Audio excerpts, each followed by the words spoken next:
Good evening, everyone. So I would like to talk to you today a little bit about Doverbrook School.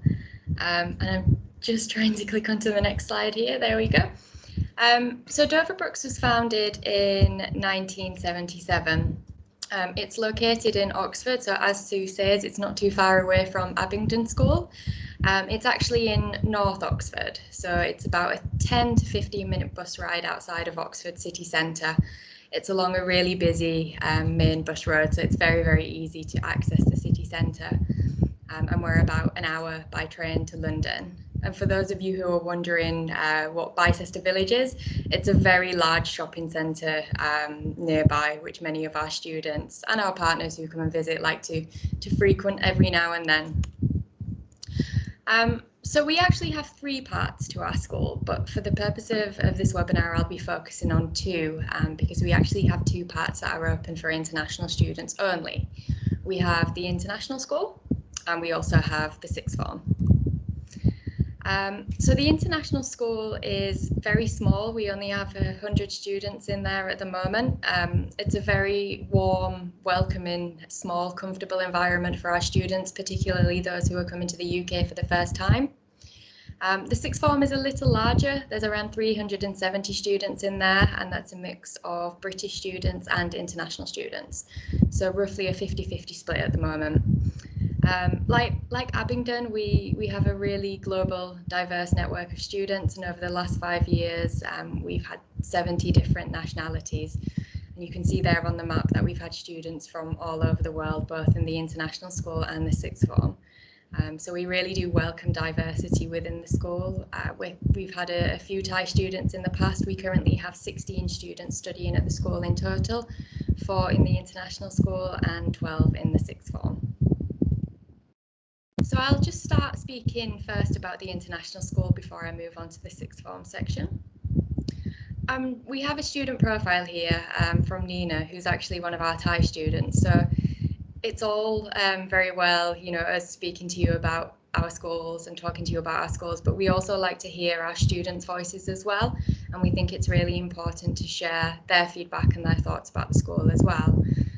So here Nina is saying she enjoys Doverbrooks and she enjoys the small class sizes.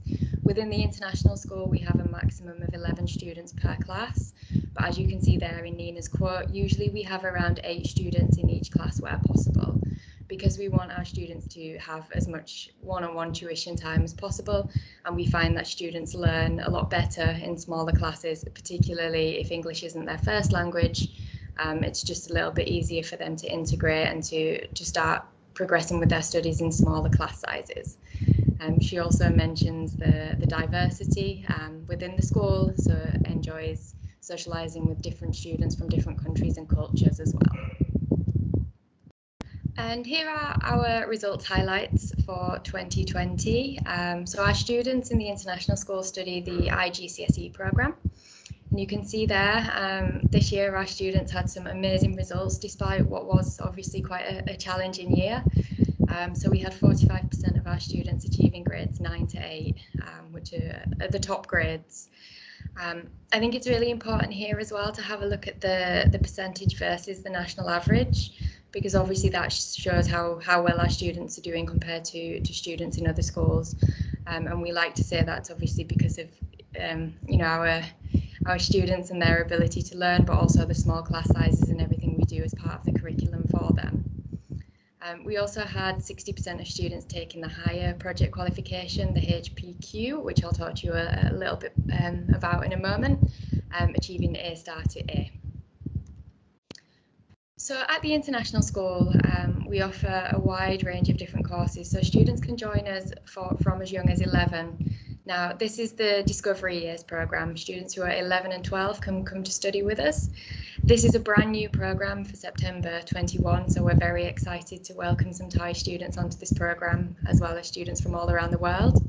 We also have our Year 9 programme, which is for students aged 13 and above. Our 2-year IGCSE programme for students aged 14 and above, and also our 1-year IGCSE programme for students who are 15 and above. So a lot of the times when I'm speaking to parents, this is a question they asked me, and I think it's really important to highlight this during this presentation. So why would I send my child to the UK before sixth form? There's lots of different reasons, really, but here we've just highlighted a few of them. Obviously, it prepares students for sixth form study in the UK very early, especially if they come to us at 11 years old. They have a lot of preparatory time. And it allows them more time to adjust to the UK system and improve their English language skills as well.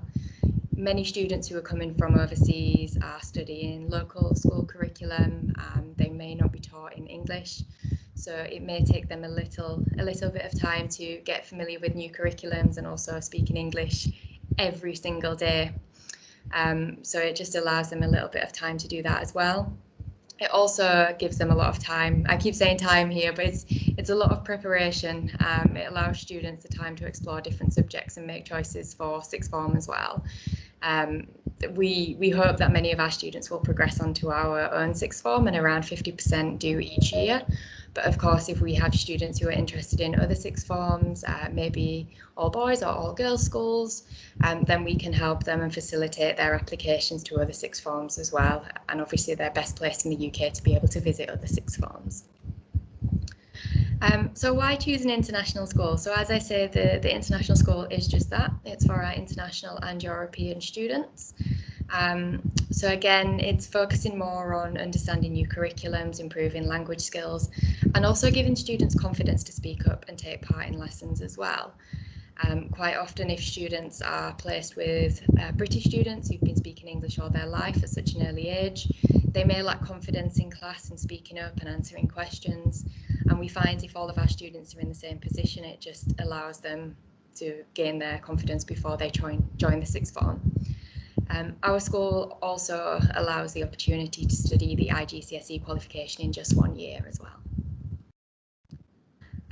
So student life, we have a very, very busy packed schedule at Doverbrooks, both for our international school and our sixth form. Obviously, GCSE and IGCSE classes are very, very important. We want students to do well, and I hope that our results show that our students do well. But as well as that, we have a lot of other projects as well for students to get involved in. So we have extracurricular activities, we have trips, visits and excursions. We have the higher project qualification, which is the qualification I mentioned earlier, and that's a research project that students in the GCSE year can get involved in. If there's anything that they're particularly interested in that the curriculum doesn't cover, then they're able to take the HPQ, and it's a really good way of them being able to develop their research skills at an early age. We also offer the track programme within the curriculum as well.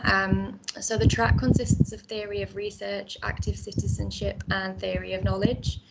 So again, while we focus on the IGCSE curriculum and students achieving good results, we also want them to develop their research and critical thinking skills as well. And these 3 modules are able to do that. As I mentioned earlier, we have a wide range of activities at the school. And this is a really good option for our students at the international school to engage with our British students, both at the sixth form and also our day school, because we actually mix the students when they do their activities.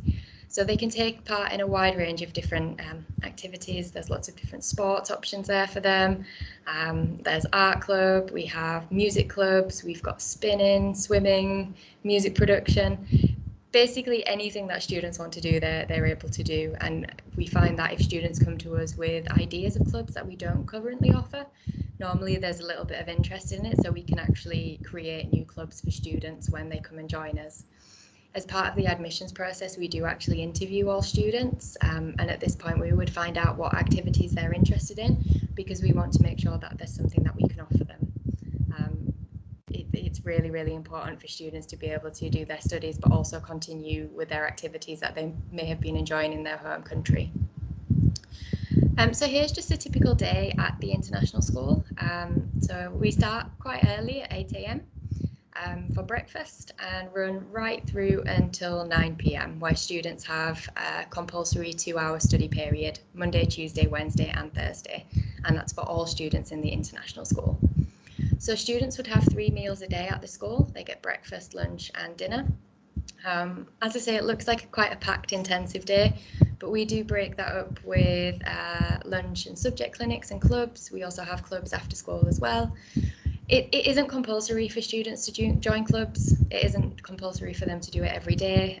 We tend to find our students want to, but if after school they just want to have a little bit of a relaxing session before dinner and their evening study, they can do that as well. We normally recommend around two clubs or societies per week, just so that students are able to benefit from the different range of activities that we have. Pastoral care was mentioned earlier. I think it's really important, particularly this year. We have lots of different people available who can support your children at the school. And we support them before they leave the country. So before they fly out from Thailand, we deliver pre-arrival welcome information. And then when they arrive on campus with us, we do an induction program. And then we have regular reports to families as well. So you can see there twice in the autumn, twice in the spring, and once in the summer. But of course, if there's at any point where you feel like you need more information, you can get in contact with the form tutor, teachers, the head of the international school even. We have a really open community at the school and really open methods of communication and contact. So we do hope that our parents are able to contact us if they have any concerns about their children. And just finally, for the international school, I just want to talk to you about boarding. So as I say, within the boarding fee, our students are entitled to 3 meals a day. And we have 4 different boarding options. So we have St Philip's House, which is for our year 7 to 10 boys and girls, but there are separate boarding areas for boys and girls. Then we have Nash House, which is located directly opposite the school. That's for year 11 girls only.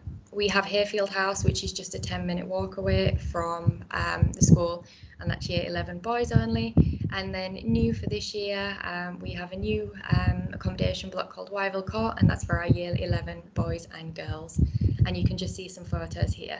So St Philip's here is the accommodation for our younger students. It's a little bit further from the school. It's about a 15-minute drive, but we organise a school bus to and from the school because all students are starting and leaving at the same time. And then this is Nash House for our older girls. This is Hayfield House for our year 11 boys. And then we have Wyville Court, our brand new accommodation. Okay, now onto the sixth form. So as I mentioned to you earlier, the sixth form is 50% international students and 50% British students. It's a brand new centre, it's around 2 years old. We invested £25 million into the centre. So as you can expect with that amount of money, it's a fantastically new building with outstanding facilities. We also have a wide range of different A-level subjects to choose from as well. So students can choose 4 A-levels from about 35 different options. We don't offer subject blocks because we don't want to limit the students in what they study. So students can pick any of those A-level subjects and we will find a way to fit it into their timetable. So students, if they're interested in medicine, obviously they can take more of a science pathway. If we have students who are maybe not too sure what they want to study, they can pick and choose from a wide range of subjects. And again, when we interview the students, we ask them what they want to study because we like to offer a counselling service before they join us to make sure that we put them on the right programmes before they start. So similar to the HPQ for the international students, at the sixth form we offer the EPQ, which is the Extended Project Qualification. This is for students in their upper sixth, and this is around a 5,000 word research topic for students, again, to explore a topic outside of the curriculum, what they're really interested in. So we find a lot of our students, they enjoy the A-level subjects, but there's more that they want to explore them in more depth. And this has a wide range of benefits, particularly for their university entrance examinations. They're obviously gaining a lot of new research skills, particularly independent research, which if they come to us from overseas straight into the sixth form, they may not have had experience of doing previously. And we do also timetable this, so students aren't just expected to write 5,000 words on their own. We do put in weekly timetabled classes to help them with their research skills, and we also arrange talks for them as well. As part of the sixth form curriculum, we offer the Think programme. So this is a bespoke in-house programme which has been designed by the teaching staff at Dover Brooks, and it's to help students develop and explore their academic interests. So we have a lot of students who come to us for medicine. We have a lot of students who are coming to us targeting Oxbridge. So during the interview process, we would find out that information and we would suggest the FAST programme to them, so the Focused Admissions Skills Training, to help them prepare for competitive degree courses at competitive universities. We have the Plus programme, which allows students to explore subjects in more depth. And then also we have the Discovery Seminar and Engage programmes as well.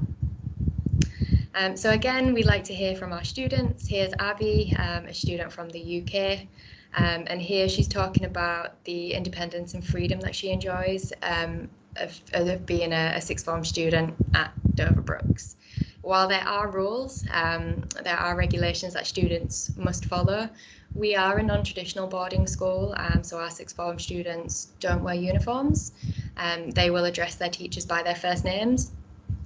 So it is a more independent and free environment, perhaps, compared to what some of our students have been used to in the past. We do support students with that. We know sometimes it's a little bit different for them coming into that environment, but we do offer support throughout the 2 years they're with us. Again, results really important, and again, very, very, very pleased with our students this year and the outcomes they achieved in a very challenging year. So 27% of our students achieved A star, and a huge 90% of our students were awarded A star to B. I mentioned there about the extended project qualification earlier, and you can see that 82% of our students achieved a grade A or an A star. University destinations are always very important as well. The majority of our students who come to study at Dover Brooks with us in sixth form do so because they're targeting top universities in the UK. We do have a few students each year going to US universities, but mainly the majority of our students are looking at universities in the UK. And you can see on there, we do have some really popular universities and some of the top universities, including graduates this year who went to Oxford and Cambridge. So again, similar to the international school, it's a very busy week for students. They start with us at 8:35, they finish at 4:15. They do also have the compulsory study in the evening as well, between 7 to 9, Monday to Thursday. Once again, it looks like a very packed schedule, but it's broken up with things like sports and co-curricular activities twice a week. Students can enrol on the Think programme and take one of the 5 different options that we have on Thursday afternoons. We also do independent study throughout the week as well, and independent learning skills, because as I mentioned earlier, a lot of our students are coming from overseas. They may not have had experience of independent learning before, so we want to make sure it's something that they're comfortable with and confident doing before we just throw them out there into independent study lessons. Again, similar to the international school, we have a wide range of different activities, so not just A-level classes, but we have sport, co-curricular, independent learning, trips, and the Think programme as well. And here is a list of our activities. I think it's really important to mention as well, our students who are interested in sports particularly would be able to access the University of Oxford sports facilities. So we would take them there during their co-curricular activities twice a week to use the Oxford University sporting facilities. They can also use other facilities as well, such as the Oxford University Library as part of their timetable at Dover Brooks. Pastoral care, again, is very, very important for our sixth form students as well. Every single student will be assigned a director of studies. This is somebody who meets with them on an individual basis each week, and if you can remember from the timetable a couple of slides earlier, you'll see that it is timetabled, so students have to. This is compulsory. This person will help with academic feedback, personal well-being, help with university applications, as well as a wide range of different other activities.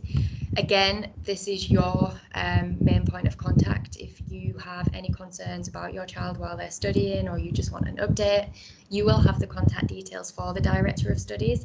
So rather than having to call around various different departments, you just go straight to them and they will be able to help you. And then finally, just onto boarding. So for our sixth formers, we have about half of our students are boarding. We have Islip House, which is located directly opposite the school, and that's for our lower and upper sixth students. We have St Aldate's, which is for upper sixth students only. That's in the city centre. And we also have Kidlington, which is for lower and upper sixth students. That's in North Oxford. As I say, Islip House is walking distance. You can see there on the photo, on the left-hand side is Doverbrook sixth form. For the other two, we provide students with a free bus pass. So they can take the bus to and from school, which they quite enjoy doing when they're sixth form because they like the independence. But as I say, we do provide them with a bus pass to get to and from school. And here are just some images. So this is Islip, the one which is directly opposite. This is St Aldate's in the city centre. And then this is Kidlington, our brand new facility for September 21. We do also offer host family boarding as well for our sixth form students only. We find Thai students generally aren't interested in host family boarding in the first year, but a lot of them will consider it for the second year, particularly because our sixth form students from the UK and abroad choose to live with host families. And as with all things, word of mouth spreads, and they talk about how much they've enjoyed their time with their host families. And you can see there's a wide range of benefits from studying or living with a host family as well. And that's everything from me. My contact details are there. We also have a colleague who's actually based in Bangkok in Thailand, Luke, who wasn't able to join us tonight, unfortunately. But you're more than welcome to contact either of us anytime, or hopefully we'll see you at the virtual fair as well on